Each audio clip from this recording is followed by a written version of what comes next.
दे रहा होगा 305 रुपया एमआरपी लिखी हुई है और ये आजमगढ़ की मंडी से मुझे मिला है मात्र 8 रुपए का।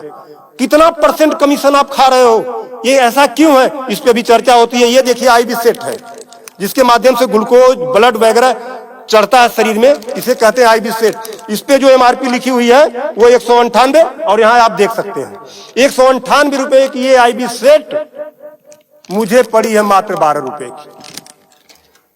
फिक्स्टर वीगो सेट लगाने के बाद जो उस पर टेप लगाया जाता है यह मुझे पड़ी है 6 से 7 रुपए की और इस पे एमआरपी 71 रुपया 50 पैसा। यहां भी आप देख सकते हैं। मैं इसलिए आपके बीच आया हूं। इसी प्रकार से बहुत सारे हजारों 2-3 हजार दवाएं ऐसी हैं जो 100 रुपए की दवा है 3000 की बिकती है। बाइकिल धागा जब आपका ऑपरेशन होता है जिससे आपका सिला जाता है वह 150 रुपए का आता है, उसकी एमआरपी 1045 रुपया आप यहां देख सकते हैं। उसी प्रकार से लंग एक्सरसाइजर 150 रुपए का आता है जिसका प्रिंट रेट है 690 रुपया। बुखार में जो पैरासीटामॉल की जो बोतल आती छोटी सी वह 50 रुपए की आती है और उसकी एमआरपी यहां आप देखें एमआरपी 522 रुपया है। कमर की बेल्ट जो 100 रुपए की आती है उसे 500, 600, 700 रुपया प्रिंट। और तो और जब किसी की हड्डी टूटती है तो जो राड पड़ता है, राड अधिकतम रेट राड का 500 से लेके 1500 रुपया तक, अलग अलग वैरायटी है 500 से 15 तक, लेकिन आपको 5000 से 20,000 रुपया 25,000 रुपया चार्ज किया जाता है।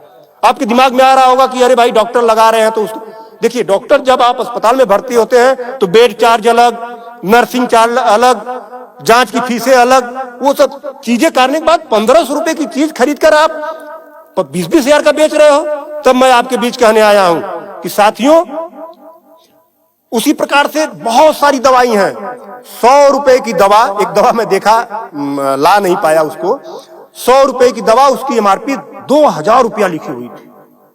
हजारों दवाइयां हैं आपके साथ, आपको लूटने का काम कर रहा है। मुद्दा ये नहीं है, मुद्दा ये नहीं है कि इस पे 305 का प्रिंट छपा हुआ है। मुद्दा ये है कि इसे छपने किसने दिया? जिसे हमने चुनकर भेजा क्या वो दलाली खा रहा है, कमीशन खा रहा है? 8 रुपए की चीज 305 रुपए का प्रिंट वो छपने क्यों दे रहा है? ये चोरी से थोड़ा ना बिक रही है, खुलेआम बिक रही है।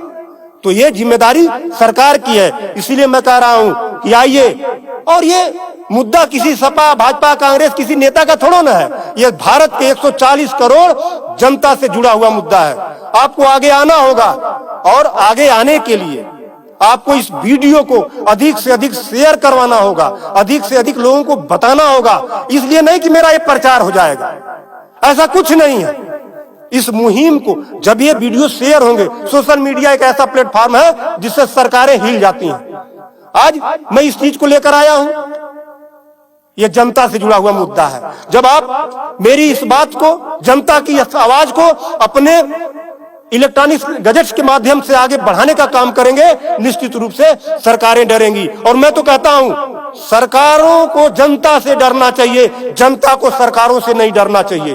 तब मैं आपके बीच कहने आया हूं कि आइए मेरे इस मुहिम को आगे बढ़ाएं। कि बात 305 रुपए की नहीं है, बात उस गरीब की है, उस रिक्शा चालक की है जो दिन भर में 450 से लेकर 500 तक की मजदूरी पाता है। अगर उसकी तबीयत खराब हुई, वो बेहोश हो गया, उसके घर वाले किसी उसको अस्पताल लेकर जाते हैं तो 305 रुपया वो अस्पताल केवल वीगो का चार्ज कर लेगा, फिक्स्टर का 71 रुपया चार्ज कर लेगा और आईबी सेट का चार्ज कर लेगा। ये सब मिला के 600-700 रुपया हो गया। यानी उसकी 1.5 दिन की दिहाड़ी में अभी तो ग्लूकोज लगा ही नहीं, दवा कोई उसने खाया ही नहीं, बेड का चार्ज हमने बताया नहीं, अस्पताल का चार्ज हमने बताया नहीं। 1.5 दिन की दिहाड़ी उसकी केवल इस 3 आइटम से चली गई। आगे की दवा कहां से आएगी? तब उसका बाप खेत बेचेगा, उसकी बीबी गहना बेचेगी। इस तरह का लूट खसोट। और मैं तो कहता हूं शर्म करो ऐसा करने वाले लोगों। 8 रुपए की चीज 305 की बेचते हो। आज आपके अस्पताल में अगर जो दाई है उसका वेतन 7,000 है, यानी प्रत्येक दिन 210 रुपया।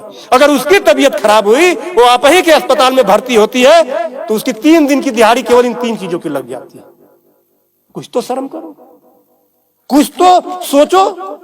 स्वास्थ्य, शिक्षा, सेवा का क्षेत्र है, लेकिन आपने इसे लूट का अड्डा बना दिया है। सरकारों के मिली भगत से ऐसा हो रहा है। तो मेरा निवेदन है आप लोगों से कि इस वीडियो को अधिक से अधिक शेयर करें ताकि